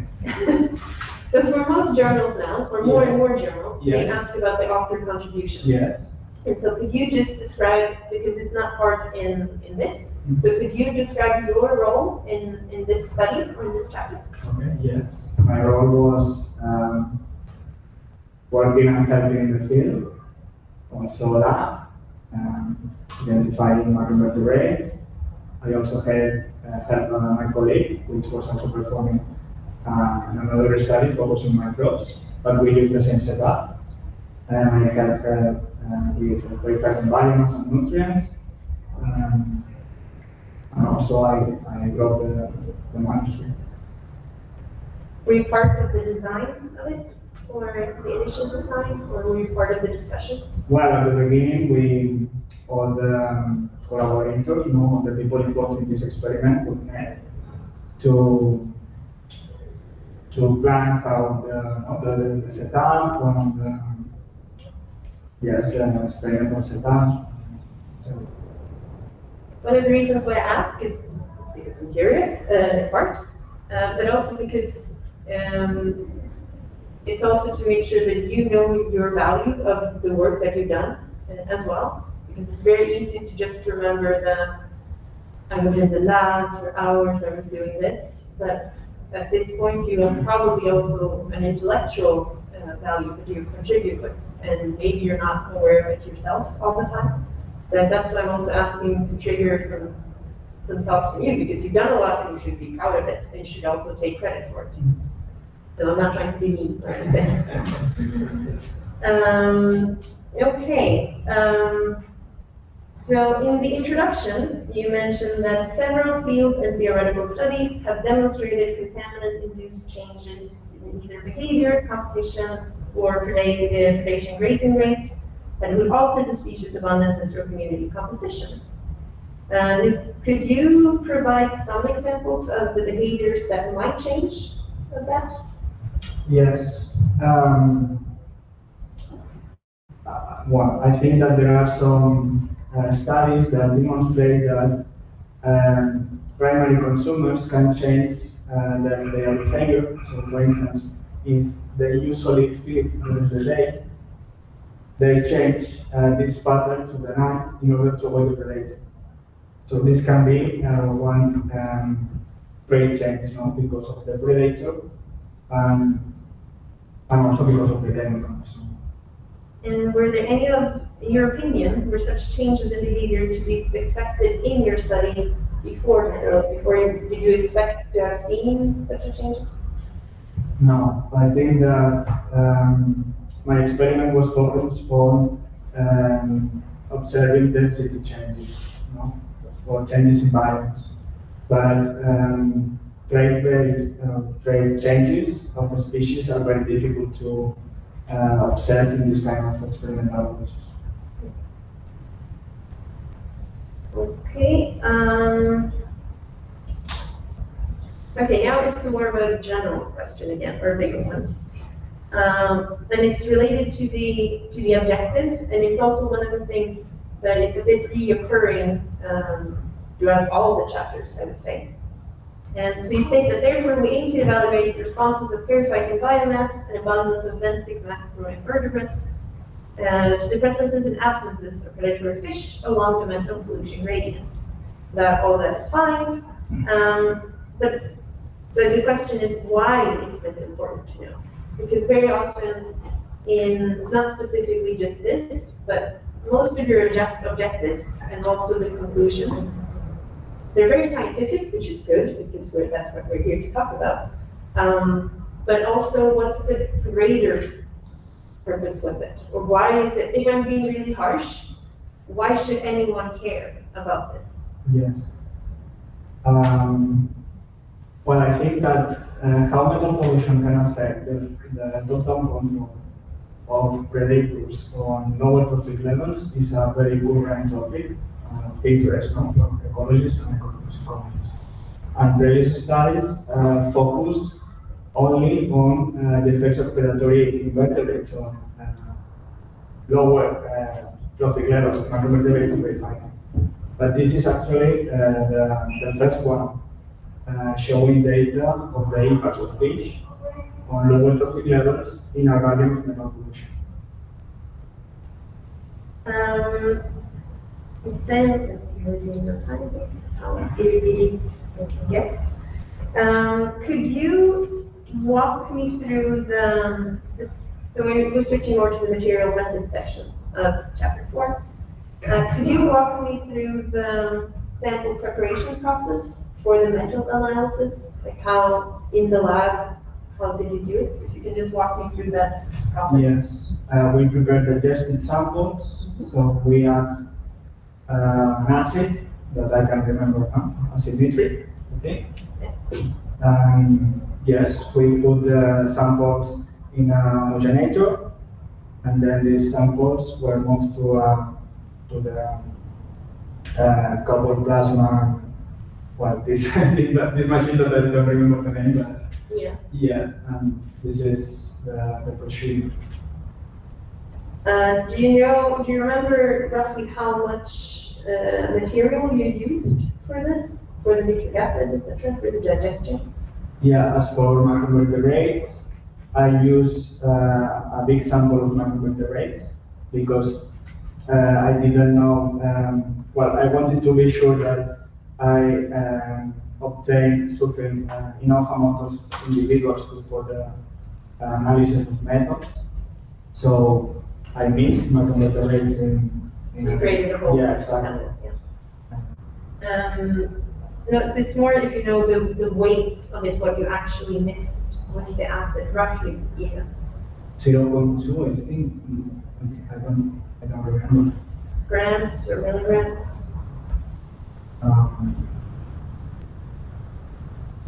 0.2 grams. So the reason why I asked, it's in part because it's what I do on a daily basis. It's what I like to play with chemicals and stuff. But it's also because I was a little bit surprised about the amount of acid that was used, considering or depending then on the weight of it's on page 128.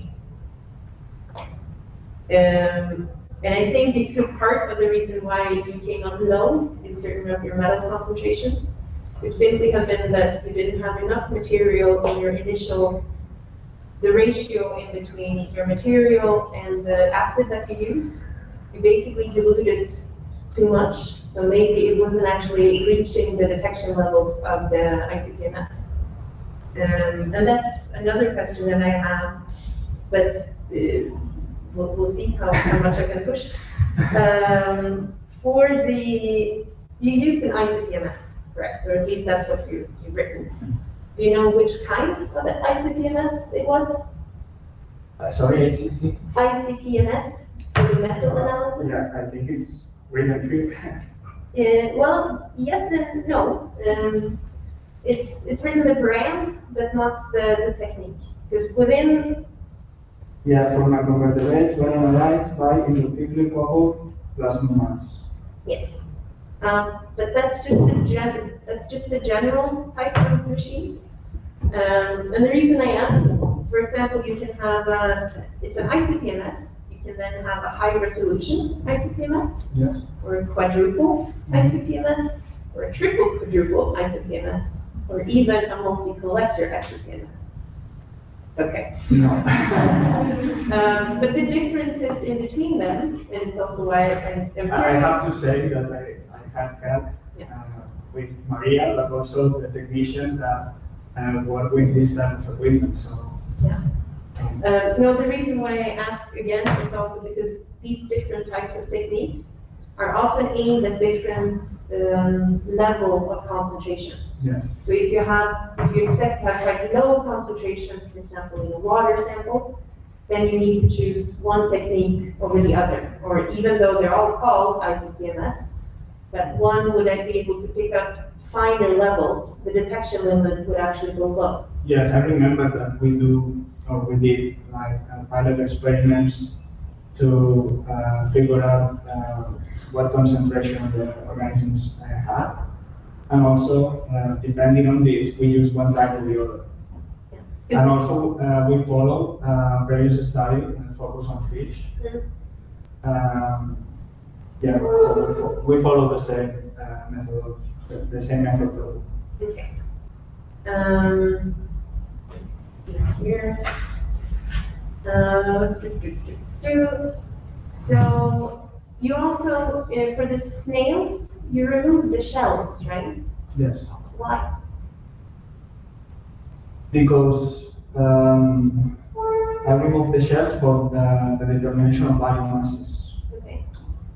Yeah, well, this is what people do when quantifying biomasses and also metal accumulation in the snails. I think that the shells of the snails can affect somehow the analysis. Well, because I would actually argue that depends on which element you're looking for. But since lead, because there was galena was one of the things that were mined, right? Yes. Which would normally you would expect to see quite a bit of lead in the environment too, since lead is part of the galena mineral.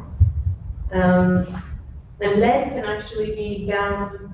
Well, let me phrase it like this: do you know where would you expect lead to be found in the tissue of an organism? Would it be more in the protein matrix or more in the bone, in tissues? I don't know. It's okay. No, I don't know. Because a lot of more recent studies are actually shown that lead can be more accumulated. It binds to the calcium material, to the calcite. Yes. It actually binds quite a lot to our bones, etc. Okay. And then for a snail, what would the shell would be made of, if you had to guess? But I'm thinking that the other organisms that I compared didn't have shells. No? So No. maybe the most obvious reason to disregard no shells is, okay, let's compare all the species, the tissues of the species without considering. True, but did the other species have shells or anything? So they didn't have any shells, which also meant that they could not store the lead in a shell, whereas the snail could. You see what I'm getting at? Yes, but I don't know if because I don't know, but maybe the metal, the metal accumulation in the shell do not affect the physiology of the snails, maybe, because it's outside of the body.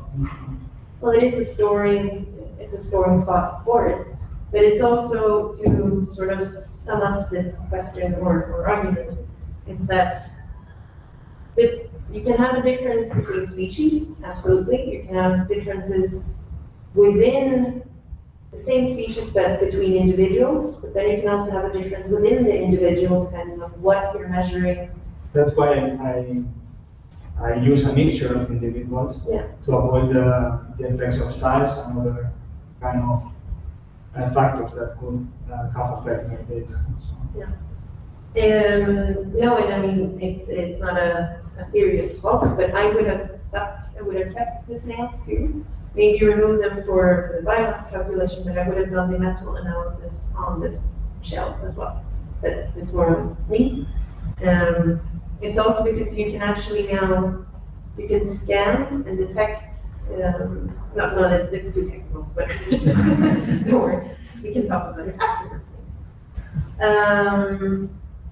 Okay,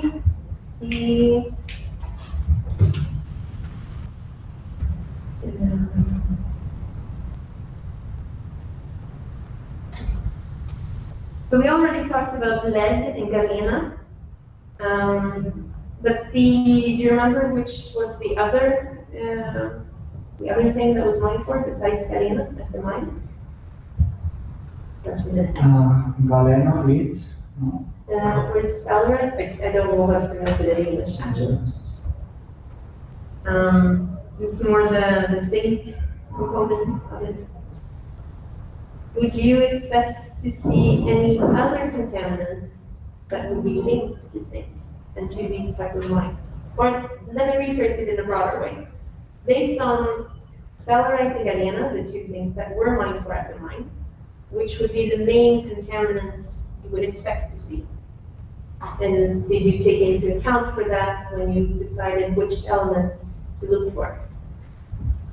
What I can tell you is that there are several studies already done in the stream which focus on zinc, which is the most abundant element in the water.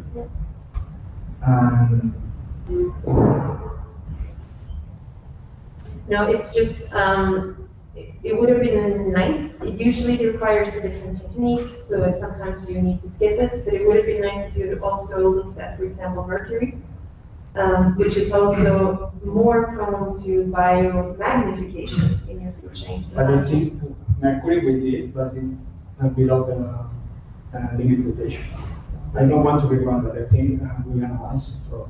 Okay. Was it in the water or in the? No, this. Okay.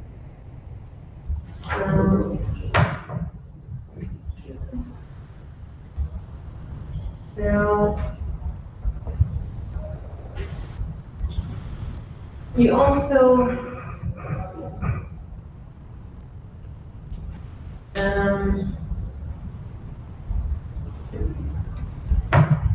to say that towards the end of the discussion, you mentioned that unfortunately we cannot distinguish between consumption and prey turnover. Now, there's not a right or wrong answer in this, but knowing all that you have done by now, is this something you would do in a future step, or how would you, have you given any thought to how to overcome this in a future study? Or to take this into account? The turnover rates of invertebrates. This is a methodological limitation, I think, because you use a net that allows the entrance and the escape of macroinvertebrates.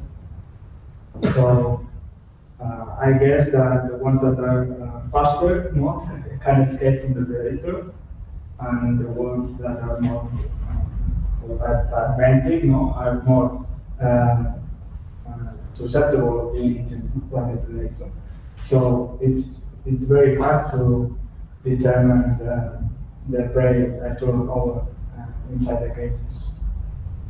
Maybe if the study was focused on behavioral traits or morphological traits of organisms, you can have an idea of how this can affect. But in my case, I only focus on densities and biomasses. Okay.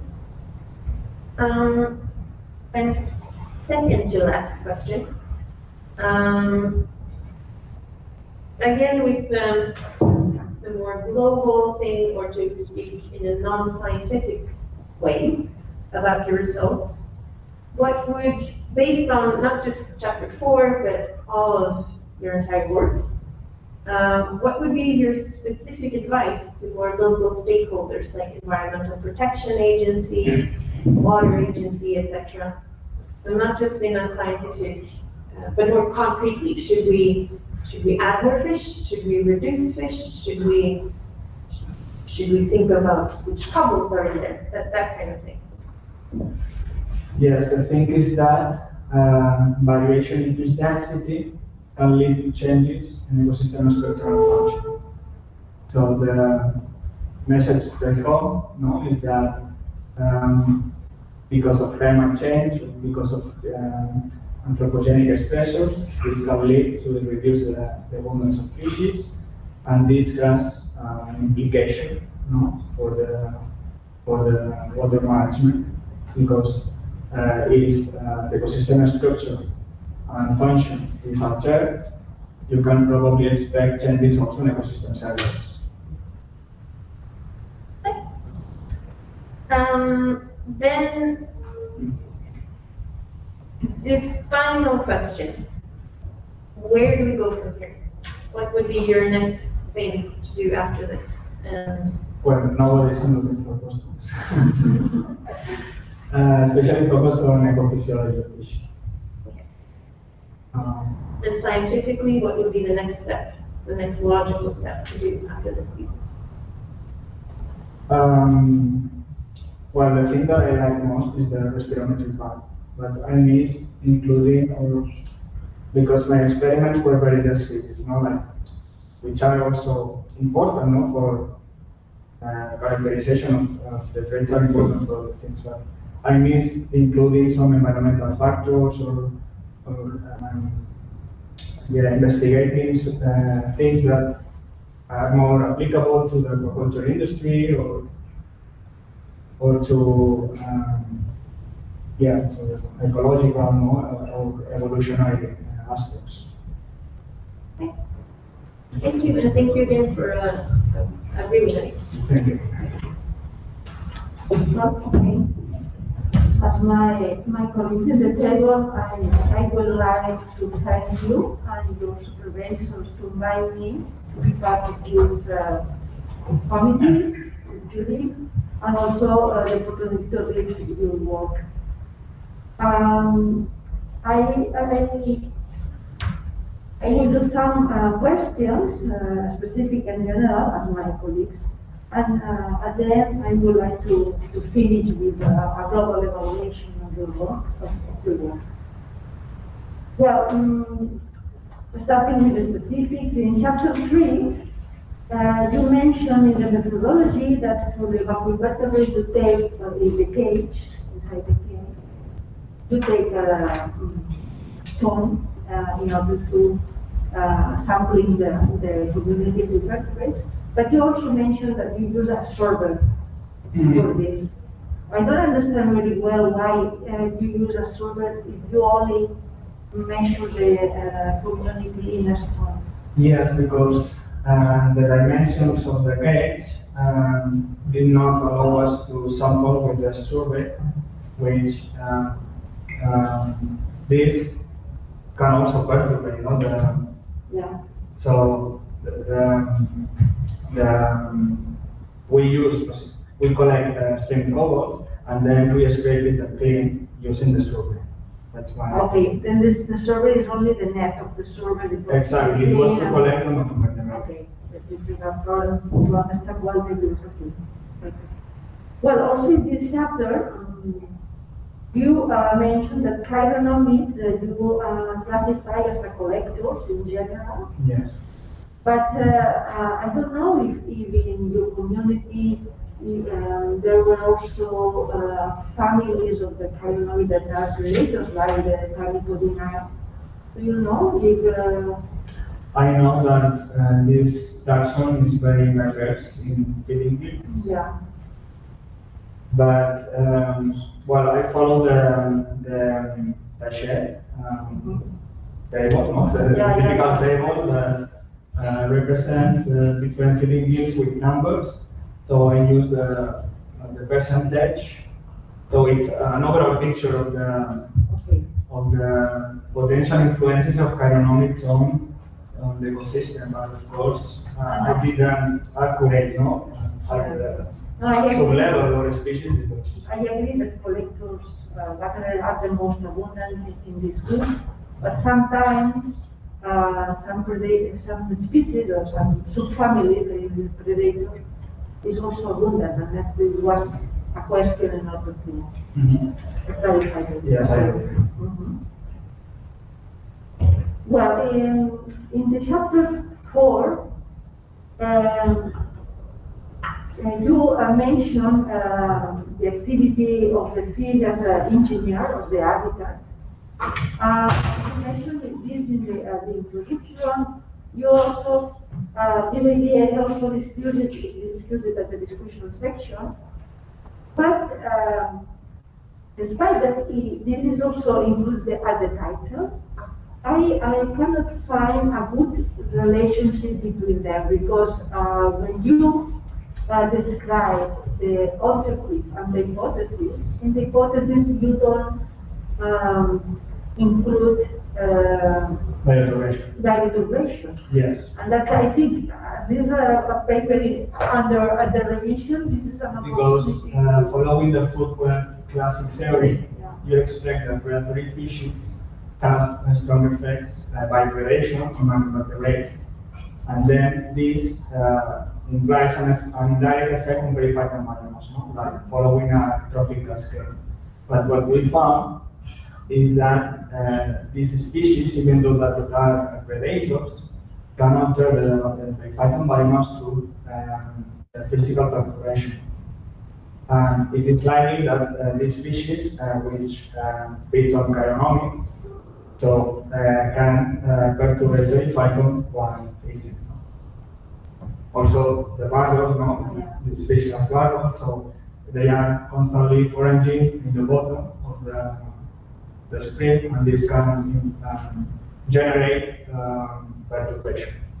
Yes, I think it's true, and I think it's correct the discussion and so on. But if you, I think that if you include this idea in the title, that is that you want to reinforce this activity, this effect. Yeah, as I said, I'm currently in the process of review, and this is one of the things that the reviewers criticize most.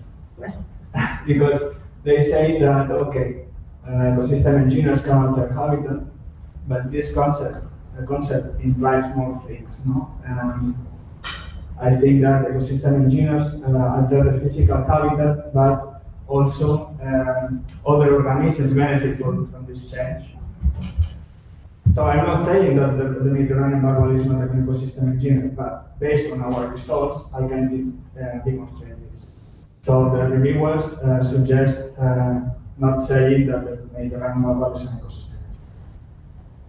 Yeah, you can use the biodistribution as an argument at the discussion, but neither including this idea in the title. Because if you include this idea in the title, is because you want to demonstrate this. But at the end, you use it, the integration, as a justification or as an argument for the discussion, but not. I think the experimental design is not to demonstrate this ability. That is, I think, it's confusing, because you read the title and you think about another type of results or experiments. Well, also in this chapter, you include 2 sampling weeks, but I don't know if I hear something, but at the methods or the statistical analysis, you don't include time as a factor. As a random effect. Yeah, I use rate and treatment as fixed factors, and time and gauges as random effects in mixed effects models.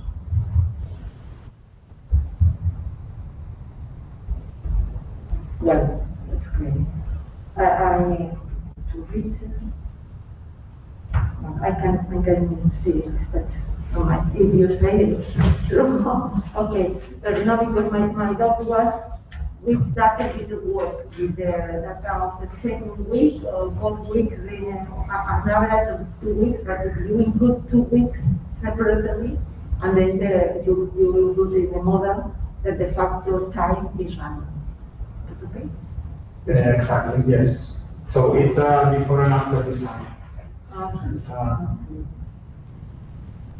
Before, after, but several times. Exactly.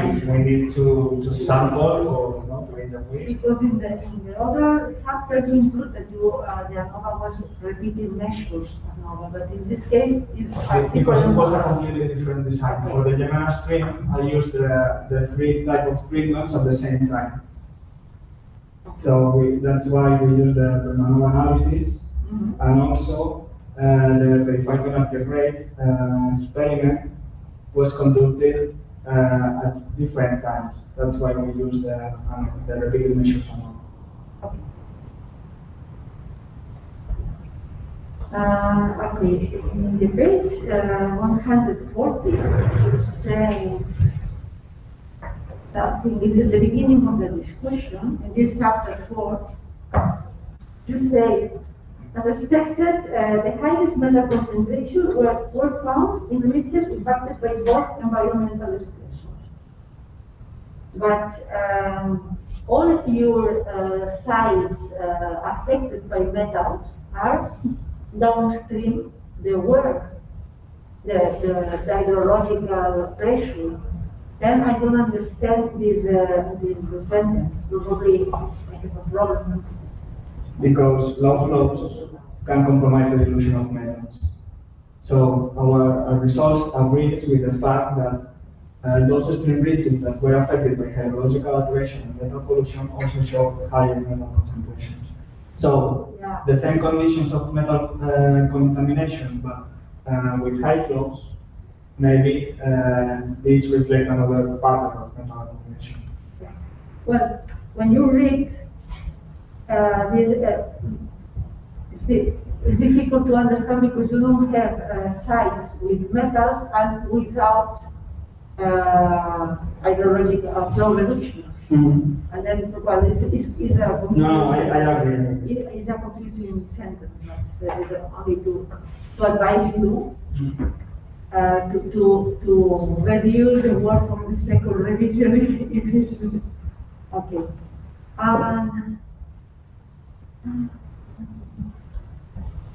Well, also another recommendation for this chapter is also for the discussion in 146, at the conclusions, at the final part, and on the final part of the discussion, you mentioned the recommendation for managers, but you say this very general, without specific comments.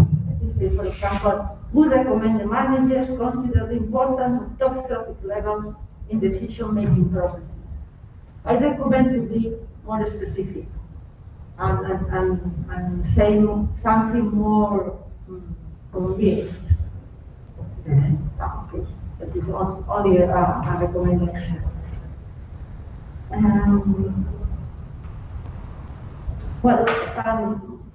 Related with this, in the last part, in the general discussion, you have a section for the management applications, and I think it's really nice to read it. But I think that, for example, for the link between the results of the chapters related with the swimming capacity of the fish and the application for managers, for example, for the construction of fish passes and so on, it's more clear. But when you move to the ecological effects, this link is more difficult. You propose, if I'm not, it's correct, you propose to include in the biomonitoring system, biomonitoring activities, to include the functional living groups, not only the taxonomical classification and the use of biological indexes, but based on these taxonomical groups, and also you proposed to measure the phosphorus uptake as another additional indicator of the functionality of the ecosystem. My question is, do you think that, especially for phosphorus uptake or this kind of measure, are there feasible for the managers? That is, they are prepared, it is easy to apply in a common biomonitoring system, this kind of new indicators? Yeah, well, this is one of the most challenging things, that investigators has, how this knowledge can be transferred to managers in order to improve the water quality. What I suggest in the discussion is that sometimes structural responses do not or are not significant to anthropogenic expressions, but functional responses such as phosphate uptake rate or racers, which it's a functional feeding group, so it's based on what they eat. These kind of indicators can be more responsive to anthropogenic expressions. That's why I recommend also including functional responses. Yes, I agree, and I have to say that several recent works are recommending this, the introduction of this kind of functional indicators like the feeding groups, for example, for the biomonitoring in intermittent rivers, that has an additional level that you go and you look that the community are affected by the water stress or the water scarcity. And I think it's really important and necessary. And I think this indicator is really easy to apply because it's a transformation from the taxonomical data to functional data, and there are a lot of information about it. But for example, for the phosphorus uptake, protein uptake is not easy to apply in the short term because you need a more equipment, a specific equipment, an experience. That is my question. This was the way of my question. Okay. Yes, well, it has improved that not phosphate, but nutrient integrated base phyton, and also under conditions of chemical stress, are good indicators of toxicity assessments. But of course, this methodology is more complex than only, well, it's not easy, but it's simpler, identifying an organism because you don't need so much equipment as compared. Yeah, my last question is, you mentioned along the text some limitations of experiment to obtain better results,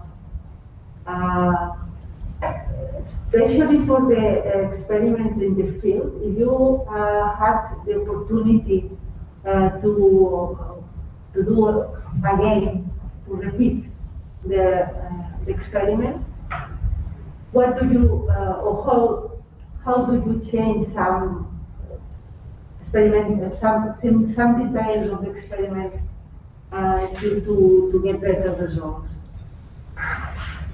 Well, this kind of experimental approaches are very hard to carry out, and you need many people involved in this because it's very hard to keep the experiment running. Also, you have to check every day.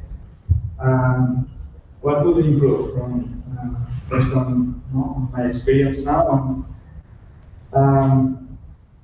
For instance, one of the things that came to my mind is that one of the reviewers of the 4th chapter says, why did you only use barbel in mesopause if also there is another species abundant in the stream? And sometimes the combined effects of both species is not the same. That you are only testing one species. No? So maybe future experiment including both the species or no. This can be one option. Of course, increasing the length of experiment, but as I say, this is very time consuming, so I don't know if it's possible, but if there is more human work, of course, increasing the length of experiments, including the seasonality, also the different hydrological conditions, you can get a big picture of what is going on in the streams. No? What else? Yeah. Okay, thank you. Yeah. As this is the last intervention, I would like to make a general evaluation of your work. Well, I think that your memory reflects an intensive work. This work is of good quality. The 4 chapters that you present, the main chapters, are manuscripts that have been already published, and one is under revision. And this is an important indicator of the global quality of your thesis. As you know, and as the professors and supervisors of the students, the PhD period is a training process to get experience and to mature as a scientist. And I think that your memory perfectly reflects this training. Also, the objective covered by this thesis is well-oriented and I think really pointed to solve knowledge gaps. I think that is very valuable the novelty of the experimental design. You include experiments in the field and in the lab that they are not so much extended because they are difficult, hard, as you mentioned before. And this, I think, is or show the ambitions of the work, not only for your part, but also for the part of your supervisors and also the team that are involved in this work. I think that you were conscious that your thesis had 2 blocks, as my colleagues mentioned before, but I think the work of the discussion at the end of the thesis tried to integrate them, and I think this is a good work on.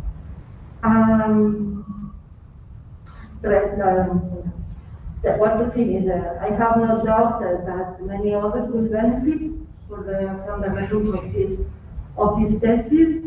And finally, I congratulate for your answers in this presentation, in this defense, also for your work.